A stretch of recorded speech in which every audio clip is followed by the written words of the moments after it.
Hello everyone, this is Farooq Salman. I am the principal architect at Bucon Architects. We recently completed a 600 square yard residential project. In this video, we're going to talk about the process, the design process of that project. So let's begin. Talking about the brief of the project, it's a small house for 3 people. They wanted us to build 4 bedrooms, keeping the provision in the mind. And the brief consists of some family areas, some guest areas, and basic service areas like kitchen and servant rooms. Project के बारे में अगर explain करूँ तो हमने जब शुरू किया था तो हमारी जो मेन इसमें विजन ये था कि थोड़ा सा ग्रैंड लुक चाहिए और इस तरह जिसकी वजह से हमने ये डबल हाइट स्पेस जो बीच में थी ये बनाई थी। और उसके अलावा मेन पर्पज़ तो मेन कॉन्सेप्ट ये था कि जो बेडरूम जो हैं वो प्राइवेट हो जाएं, उसके अलावा बाकी जो घर है वो जो है वो ऐसा हो गया हमें थोड़ी सी ओपन फीलिंग आए, उसमें कहीं पे क्लॉस्ट्रोफोबिक फीलिंग ना आए और बंद वाली फीलिंग ना आए। इसी की वजह से हमने कोर्टयार्ड भी इसीलिए बनाया था, कोर्टयार्ड में हम बड़ी विंडोज़ को खोल सकते। Now talking about the plot itself, the site.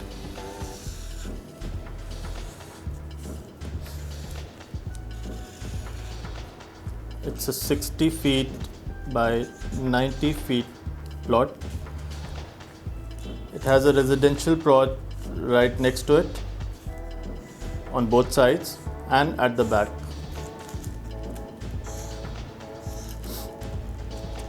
At the front of the plot, we have a wide 120 feet Sher Shah Suri road.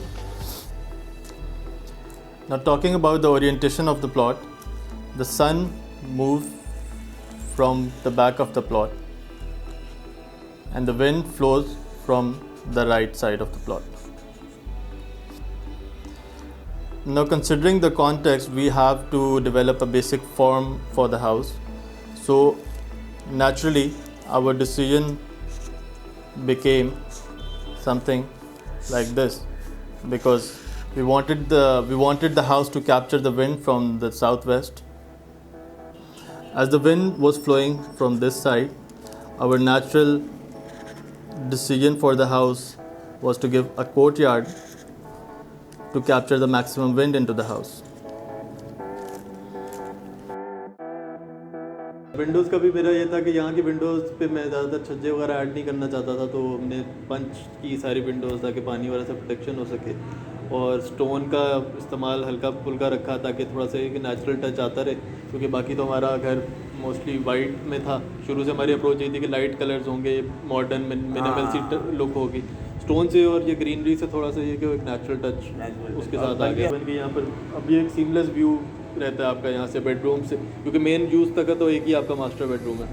अब master bedroom, lounge, courtyard, drawing room और फिर front का garden और water body, ये सारा कि अब आप एक दफ़ा घर में बैठे हुए तो आपको सब जगह विजुअली एक्सेसिबल है। जो जगह इतनी यूज़ नहीं हो रही वो उसके अलावा बाकी सारा एक जगह बैठ के ऑब्जर्व कर सकते हैं। अगर हम फर्स्ट फ्लोर से भी देखें तो हमारा ये है कि हम बाकायदा 1 यूनिट टाइप जो है वो हमारा, हाँ एग्जैक्टली, अगर ऊपर से भी हम हर चीज़ देख सकते हैं घर की अपने, हमारे घर में जो फैमिली होम में यही होता है कि बेसिकली फर्स्ट खासतौर पे जब अगर मल्टी स्टोरी बनता है ना तो उसमें यही होता है कि एक फ्लोर का दूसरे फ्लोर से कनेक्शन जो है ना वो ऐसा हो जाता है कि घर वाले आपस में थोड़े से कट ऑफ हो जाते हैं।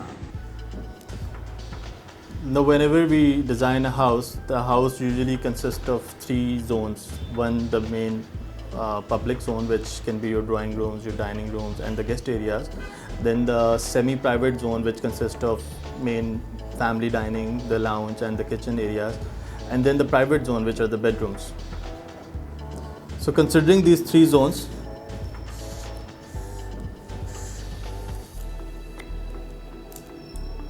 the house was divided into the private zone at the back,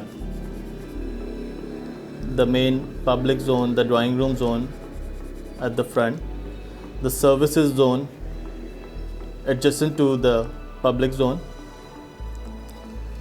and with the provision of parking for 3 cars and a courtyard coming right here.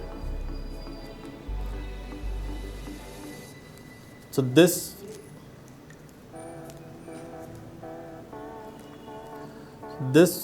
whole portion becomes the nucleus of the house. As it was an important part of the brief to keep in mind the openness in the house, the client wanted the house to feel open and to be visually connected from everywhere. और kitchen भी मैं याद है हमने kitchen concept वालों से रब्ता किया था किचन के लिए, उनके साथ मिलकर हमने किचन की डिज़ाइनिंग वगैरह की थी। तो किचन की भी सिलेक्शन डिज़ाइनिंग, अब किचन बड़ा अच्छा पार्ट ऑफ द इंटीरियर यहाँ से लगता है। अगर आपको ओवरऑल किचन भी हर जगह से नज़र आता है हमारा। हाँ, किचन भी हर तरफ से नज़र आता है। फर्स्ट फ्लोर पे बैठे हो आप यहाँ पे, क्योंकि किचन एक ऐसी जगह होती है जो घर के केयर टेकर होते हैं वो ज़्यादातर किचन को इस्तेमाल कर रहे होते हैं। तो मुझे याद है आपकी वाइफ जो थी उनका भी यही ओपिनियन था कि किचन ऐसी जगह पे हो कि मतलब मैं डोर को भी देख सकूँ, लाउंज को भी देख सकूँ, इस तरह से उनकी उसमें ख्वाहिश थी, तो वो भी फुलफ़िल हो रही है। Vertical circulation of the house is happening from this area. This is the staircase area which connects to the family dining area and to the family lounge area. और ये स्टेयरकेस का मार्बल जो है ये आपका फेवरेट है मेरा ख्याल है पूरे घर में। ये इस पे ये फेवरेट भी है, बल्कि एक्सपेंसिव भी बहुत है। मैंने भी बहुत सोचा इसको लगाने के लिए, लेकिन फाइनली इसी पे डिसाइड हुआ हमारा ये। This consists of the dining area and the lounge, which is a double-heighted space, so it fulfills the requirement of visual connectivity from ground floor to first floor. इसके अलावा अब हम पहले हमारी सेंटर में स्काईलाइट पूरी हम बनाने लगे थे, देन फिर हमने एक और चीज़ भी देखी कि स्काईलाइट की वजह से थोड़ा सा गर्म हो रहा था वहाँ पर एरिया, तो फिर हमने स्काईलाइट की जगह उसको clear story Windows double height space में लेकर आ गए थे। In the section, if you draw the house, it looks like a giant box which is hollow from the center. Now this center also has a light source coming from the top. This center portion in section lights up the whole house. Now coming to the first floor, again the back area is the private area which consists of 2 bedrooms. Center is looking below with the courtyard existing in the southwest. It also has a small balcony up here which is overlooking the courtyard, and at the front of that balcony there's another private lounge. On the left side of the first floor, as we saw in the ground floor, it's used for the service area because it makes sense because the wind flows out of that area. This is a servants area which is connected from a staircase outside. At the front of the house is a open terrace which connects the 2 blocks with a beam. That beam is not a structural beam, it has been used to bring a monolithic feel to the overall form. जो हम staircase में फंसे थे अभी, जो roof वाली staircase, हाँ roof वाली स्टेयरकेस में हम थोड़ा फंस गए थे। हाँ, क्योंकि रूफ वाली स्टेयरकेस हमारी कॉम्प्लिकेटेड इस तरीके से थी कि हम घर के अंदर से रूफ का एक्सेस चाह नहीं रहे थे। हाँ। और फर्स्ट फ्लोर के पे ऊपर हमने सर्वेंट रूम दिए थे, जो क्योंकि इस घर में बेसमेंट नहीं है तो सर्वेंट रूम फर्स्ट फ्लोर पे दिए थे और उसको भी बाहर से एक्सेस करवाना था। और बाहर हमारे पास जगह जो बची थी वो इतनी लिमिटेड सी थी कि उसमें सारी चीज़ें प्लान करनी थी। एक्चुअली हमारा मसला ये था, हमने जो टॉप बनवाना था रूफ टॉप जो है तो उसकी एक्सेस हमने घर में से नहीं देनी थी। हमारा मसला था ना ये, ऐसे तो लोग देते हैं, लोगों के मसले होते हैं, लेकिन हमें नहीं देनी थी एक्सेस। वो राउंड वाली स्टेयरकेस भी नहीं देनी थी ना सर मैंने। हाँ, राउंड वाली नहीं देनी थी, उसी वजह से फंसे थे क्योंकि वो हमारी जगह बहुत कम थी और हमें एक स्पाइरल स्टेयरकेस देनी नहीं थी हमें। डॉग लेग पे जाना था और उसको थोड़ा कंफर्टेबल भी बनाना था, तो वो स्पेस कम थी, तो उसको उस पर हम थोड़ी देर अटके रहे थे। लाइक ड्राइंग पे भी काम होता रहा उसका हमारा, और फिर यहाँ पर कंस्ट्रक्शन के टाइम भी ऑन साइड भी फिर चेंजेस उसमें होती रही उसके स्टेप्स की हाइट में और चीज़ों में। तो वो अच्छी खैर एट दी एंड उसकी फैब्रिकेशन हो गई, सब प्रैक्टिकली इम्प्लीमेंट हो गया। मटेरियल वालों में भी जब हमने सर्च करना शुरू किया तो पीवीसी विंडोज़ का भी एक्सपीरियंस अच्छा रहा हमारा। पीवीसी विंडोज़ बहुत अच्छी बनी हमारी। पीवीसी विंडोज़ भी पहले ज़्यादा नहीं था। सारी विंडोज़ है, सारी एक भी हमारा ड्राइंग रूम जो है बिल्कुल साउंड प्रूफ है, ना कोई आवाज़ नहीं आती बाहर से। और बल्कि साउंड प्रूफ के साथ मैं बोलूँगा डस्ट प्रूफ भी है PVC विंडोज़ है ना, एयर कंडीशनिंग भी बेहतर एयर होगी। कंडीशनिंग के लिहाज से भी, और क्योंकि ये एरिया अभी तक तो ओपन है, जब बन जाएगा तो फिर तो ये कवर हो जाएगा, लेकिन इसमें हमारे अंदर रूम उसमें डस्ट जो है 0% डस्ट है। कार पोच पे काफ़ी मेहनत हुई थी हमारी। कार पोच वाले एरिया पे हमने वो मार्बल सेलेक्ट किया, फिर उसके बाद वो स्टोन आया और फिर हमने उसके बीच में एक पैटर्न क्रिएट किया।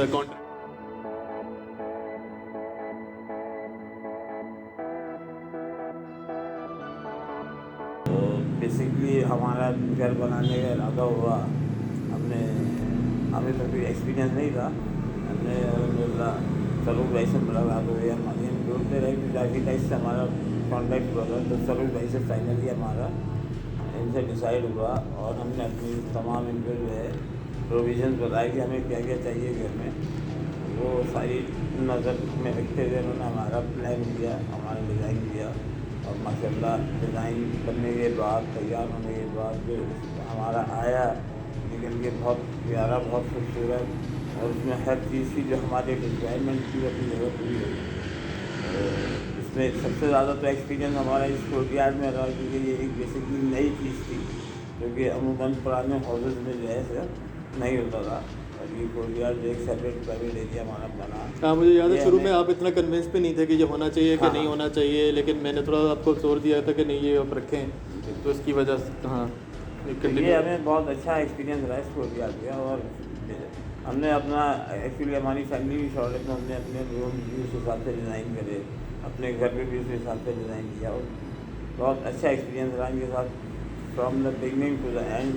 बहुत हमें मज़ा आया काम करने का, और हर चीज़ हमारी जो प्रॉपरली मेंटेन होकर चलती रही, तो इसलिए मैं इनका शुक्रगुजार हूँ। बहुत शुक्रिया इनका, इन्होंने हमारे साथ बहुत काम किया शुरू से लेकर रहा। शुक्रिया। लोगों ने ये होता है छत पे जो है वो भी दूसरा कलर इस्तेमाल करते हैं, शेड डिफरेंट कर देते हैं, वाइट का अक्सर सेम दफा। कलर यूज़ हुआ। क्योंकि हम वैसे ही फॉल सीलिंग्स कर रहे थे ज़्यादातर जगहों पे, तो फॉल सीलिंग्स के साथ जो ग्लो आता है वो ऑलरेडी एक थोड़ा सा डिफरेंट सीलिंग को एनवायरनमेंट दे देता है, तो इसलिए वो फिर सेम कलर उसमें सूट कर रहा था। हाँ, ये था कि बेस कलर एक है, उसके ऊपर बस छोटे छोटे कहीं पर हिंट्स आए हैं, जैसे यहाँ पर लेज बना दिया, एक कोर्टयार्ड में एक लेज बना के उसको थोड़ा प्लांट्स कर दिया, यहाँ पर एक लेज बना दिया, तो थोड़ी स्टोन क्लैडिंग कर दी। फोटाइल पे हमने किया, किचन कॉन्सेप्ट के साथ काम किया। किचन में हमारे ये 2 वेंडर्स इन्वॉल्व रहे। मार्बल स्टोन के लिए हमारे डिविंची होम्स वाले, बुर्ज इटालियानो वाले इन्वॉल्व रहे, और टाइल्स के लिए अब्दुल्ला इन्वॉल्व रहे, तो बाथरूम के फिक्सचर्स के लिए भी डिफरेंट वेंडर्स इन्वॉल्व रहे। ये जो विंडोज़ हैं हमारी फ्रेम्स से हमने PVC विंडोज सारी उनके साथ बैठ के एक एक चीज़ की साइजिंग, फिर हमने ग्लास में भी डिफ्रेंशिएशन की कि कहाँ सन पड़ रहा है उसको किस तरह का ग्लास होना चाहिए, कहाँ टेम्पर होना चाहिए, कहाँ हमें ग्रिल अवॉइड करनी है तो कहाँ किस तरह किस्म का ग्लास होना चाहिए। क्योंकि इन वाले ग्लासेस पे कहीं ग्रिल की हमने नहीं रखी थी प्रोविज़न, क्योंकि हम चाहते नहीं थे कि ग्रिल आए यहाँ पर, क्योंकि आपका ख़राब होता है, क्लियर व्यू है अभी इतना बड़ा, वो सारा ख़राब हो जाता है ग्रिल की वजह से, तो उसकी वजह से selection of glass was important. And उसमें फ्रेम्स के साथ हमने उसमें काम किया। मुझे याद है शुरू में हमने एक पूरा फर्स्ट फ्लोर को हमने कूल लाइट्स करके और फिर ग्राउंड फ्लोर को वार्म लाइट्स करके दोनों एक्सपीरियंस किए थे कि क्या आ रहा है, और हमने पूरे हर एक कमरे का वार्म के हिसाब से उसके हिसाब से लाइटिंग सेलेक्ट की थी, फिर उसके फाइनल की थी। So this is all from this project, and we'll be showing more projects in the upcoming videos, so stay tuned and please share your feedback with us. What do you think about this project? Please share your feedback with us in the comments. Thank you.